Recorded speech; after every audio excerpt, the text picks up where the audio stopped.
Hello and welcome to Multi-Movie Monday. I'm your host, Lazy Universe, and when I'm not going around kidnapping people and trying to put them on the greatest hunt on the planet, I really am the greatest asshole in the world, and I respect me for it. I'm here in my own little universe reviewing movies, and today is Strangers in a Familiar World Day. We're gonna take a look at three movies that actually share the same theme, whether you know it or not, about people that are called they were basically strangers, but in a well-known place. And I have picked out three really good ones to review this new year. Though unfortunately, only one of these is more superior than the other two. But don't get me wrong, they're all good, great movies. The first one comes to us from the great director Peter Jackson, who's actually a producer on this, and this is District 9. A film that I've always had high hopes for, and I wanted to see it when it came out. Unfortunately, I was not able to see it. And according to one of the critics on this, Paul Fletcher from DarkHorizons.com, it says, quote, a simply stunning edge or deceit, adrenaline-charged sci-fi action thriller that will leave you breathless. And that's only technically true. So let's go to District 9 and see what this is all about. The film honestly opens up in a pretty cool way, introducing us to our main character before the whole events happen, Wickes, who actually is a pretty honorable character for this movie. The film also opens up in a really cool way, introducing us to when the aliens came to the planet Earth and basically what they've been doing there an entire time, and also in a found footage kind of way, which is really cool. Unfortunately, the film loses sight of this, and especially rather quickly, and it's also kind of rare that this is following the 60s and 70s kind of trend. So, yes, the movie is very smart by kind of combining the older days, especially sometimes nowadays, where there is still racism and segregation that still technically exists in the world today. A lot more back then, especially during the 60s, 70s, and 80s, before it simply seemed to die down, but even more so nowadays, where there where there's still segregation and racism toward different people, such as like gay people, especially people of different colors too. So the director was very smart in adding this in, especially that early on. But things get out of control, especially pretty damn fucking fast, when Wickes is invited to go to the outside world, to District 9 itself. And as Wickes and the rest of the audience see that in District 9, not everything is as it seems, especially that the aliens can sometimes become violent and also at points kill people. And while Wickes is trying to be helpful with the other army survivors, unfortunately it fails nothing in comparison to what the actual aliens will do to Wickes pretty soon. There's a group of aliens that do live inside of District 9 that are working on, well, I wouldn't necessarily say a virus, but we'll just say that for sake's insanity. The virus, however, doesn't kill people, but it instead changes them. Sort of like X-Men with the mutants, it turns people into aliens, so think of the Inhuman from Marvel. Unfortunately, Wicket soon finds out that this guy is basically an arms dealer, and he has and kidnaps everything that's used against him. It's not long before he finds the marker. And it's not long before he is accidentally sprayed by it, and this is where the film takes a turn for the worse when he becomes sick and ultimately ends up getting sick off of whatever sprayed him. See, Wickes had been sprayed by that thing that turns people into aliens, and during the rest of the movie, he slowly transforms into that of what he hates. But this is when I say that the movie starts to lose focus of what it is, especially when Wicked transforms into an alien and the rest of the film becomes not so much found footage like it wanted to be. Now I understand that this is a movie, so it had to have some different changes, some different turns of events, and ultimately become a different movie, but I just feel like it should have been a little bit different. But in a smart way, you get to see how Wicked becomes pretty much an outsider, especially with on his own planet Earth, especially when he gets turned for the worse and transformed. So mostly the majority of the film becomes Wicked trying to survive against not only the aliens but the gangs that exist within the alien world as well, and especially he becomes really famous amongst some of the drug dealers. But it becomes a not so different movie, or an entirely different film, whatever, when Wicket suddenly breaks into basically Area 51 to rescue somebody. But while trying to escape, Wicket and the other aliens unfortunately do not survive.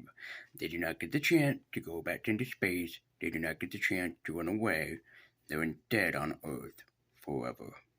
Detroit 9 is a very unique but very amazing film, especially to look at even still nowadays. It's not perfect, it does have its flaws, but it is, for the most part, a pretty decent movie. Take notes, however, if you're not into gore and if you're not into high action type of movies, you will get sick and tired of the final act of this movie, but however, that's not to say that that's a bad thing. This film will make you care about the main character of Wicked, and it will make you think about what you will do in your life if you ever end up in a similar environment like Wicked has. So yes, I do recommend District 9 for people, but only if you're interested and only if you think that you can handle a film of this type of caliber, especially for how grotesque it becomes later on. So, yes, District 9 I would recommend to anybody and everybody, especially sci-fi fans, but just note that it might not be for everybody, and for the most part for me, it wasn't really worth it for me, and I'm a guy that kind of likes sci-fi films. Next up is Predators. Robert Rodriguez's original Predator 2 was supposed to be this film. Except, however, he could not do the film that he wanted to do until years later. So the Predators measure up to the other Predator movies?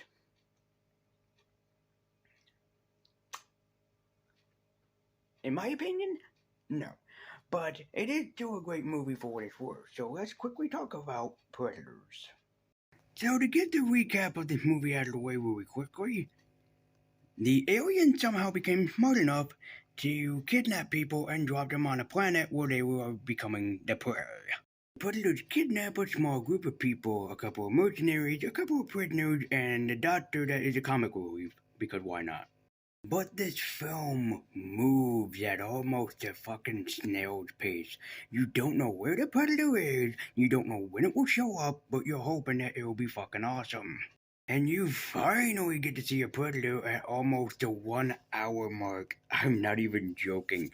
You're waiting all along for a predator, and then finally they come across one. But even still, once you see this tropical land or area that the predators work upon, it's not all that damn impressive, and you really hope that it would have been. I mean, sure, don't get me wrong, the predators look nice, and the, like, dog creature or whatever looked nice, but aside from getting there, the film is just so frickin' boring. I will admit, the people trying to think about how they can capture the predator and also try to outsmart the predator, it's pretty damn awesome until they meet Lawrence Fishburne, who tells them that they can't do that. Yes, Lawrence fucking Fishburne is in this movie. Yeah, I'm not joking, and he played a crazy man, and honestly, he's the best performance in the entire movie. But shocker of shocker, Lawrence Fishburne turns against the survivors, so the survivors have to find a new way to survive on this alien planet in order to give their chances of survival. Eventually, Adrian Brody's character rescues the alien or the predator that was upon the tree because he was kidnapped or being held hostage for some reason, which eventually leads into a final standoff with one final predator versus Adrian Brody, and you wonder who the hell will win, and who do you think wins? Predators is just an amazingly boring film. Okay, sure, there's a lot of suspense, there's a lot of who done it, and there is a lot going on for it, but honestly, that's the worst part. There's too much going on. I'll admit some of the moments where the characters start interacting with each other and you start to get a better feeling of who they are and where they've been is actually kind of great and pretty good for the movie standpoint. Unfortunately, aside from a few action scenes and whatnot in this film, it's still not very good, but I'd check it out if you're interested, but only if you're a big Predator fan and you like the series. Okay, so you have two not so bad but really insanely boring movies. So, how about we save the best for last? Django Unchained. Now, I'm gonna let people know this. I will not be using any sound clips through this because there is a lot of racial slurs in this, particularly towards black people. So, to be on my toes and to have my girlfriend not jump down my throat because my girlfriend is black and a few of my friends are black. To avoid this, I am not going to play any audio whatsoever in this film. Also because there are some songs and I don't know how heavily, what's what I'm looking for, how heavily copyrighted that they are. We're just going to take precautions. So let's save the best for last with Quentin Tarantino's Django, and I will try to go over the story as quickly but as good as I can, so just bear with me. Django Unchained takes place in the 1800s, when slavery was just abound, but hope comes in pretty soon. Django is rescued by a man by the name of King Schultz, who just so happens to be a reckless bounty hunter and disguised as a dentist. Schultz rescued Django and makes him realize that he is not just a slave, he is a lot more than that, because he is, in truth, his own man. So Schultz does the famous thing. He brings Django in on his own schemes, telling Django that he should incorporate on some characters and help King out in kidnapping some bounty hunters. But Django is only doing this for one reason, to rescue somebody, the woman that he loves. His precious Broomhilda, who was kidnapped by Calvin Candy. I gotta give Quentin Tarantino some credit because he honestly gathered up a pretty good cast, especially Leonardo DiCaprio as a really great villain, and also was very historically accurate. Unfortunately, it is not long before the plan is figured out, especially from one Samuel L. Jackson, who basically plays a house servant in this film. And yes, it is not long before it becomes the proper Quentin Tarantino movie that a lot of people were probably waiting for it to become. Django Uncharted is a pretty decently crafted film, but I can understand and see how this film might not exactly be for everybody, particularly especially with the racial slurs. But if you are interested and patient, the film does end up picking up, especially but it's saved from a really great story and a really great point of view from Django himself, played by Jamie Foxx. And in traditional Tarantino fashion, everything is there. The blood, the swearing, the over the top comedy in some areas, the sexual jokes, everything is there that you should love. So if you haven't seen this film and you're a Tarantino fan, I highly recommend checking out Django Unchained, because you might not be disappointed but surprised on how good the film is. So, what are my final thoughts upon these three films? Well, I think that District 9 technically can hold up a word on its own. I was hoping it would have been a found footage film and was very disappointed when it takes a wrong turn and very quickly too, especially after Wiccan turns, you know, Wicked turns into, well, an alien pretty rather quickly. I was kind of hoping it would be like a found footage film where he slowly transformed over time. Technically, he still does, but in my opinion, he changes like way too quickly once the alien organ or whatever decides to settle into him. So it's not really that much of a bad film, but it does kind of like try to be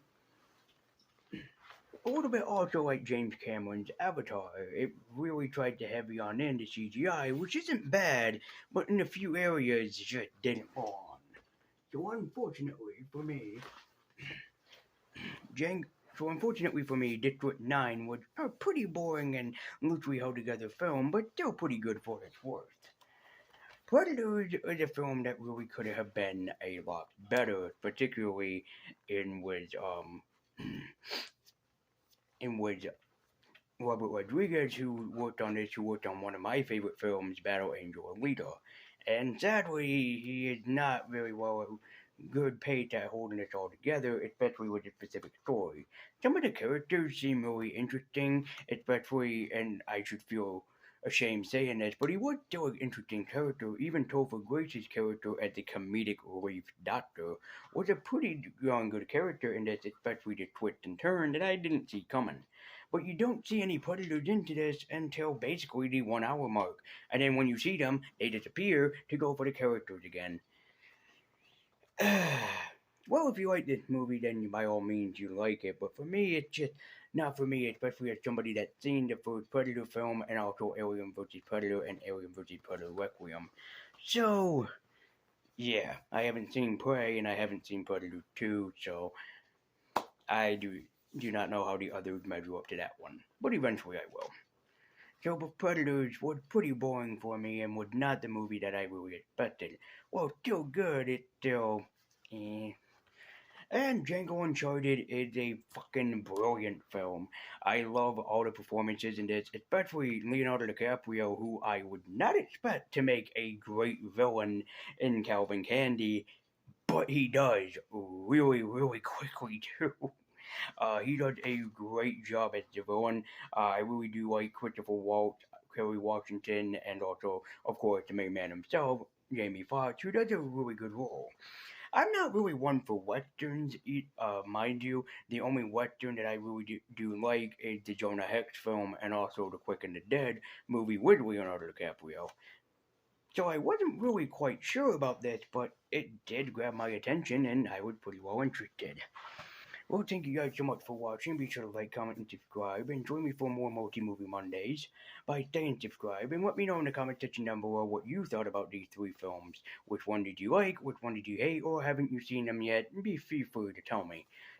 Next week, I think we'll go for something of the superhero variety. But I'm going to keep it a secret until we get there. Yeah, I think the superhero variety will be pretty fun to do next week, especially since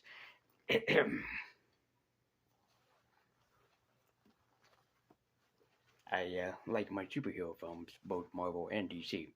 So thank you guys so much for watching, and I hope to see you next time when I hopefully review something of the superhero variety, and I promise I will try not to let you down.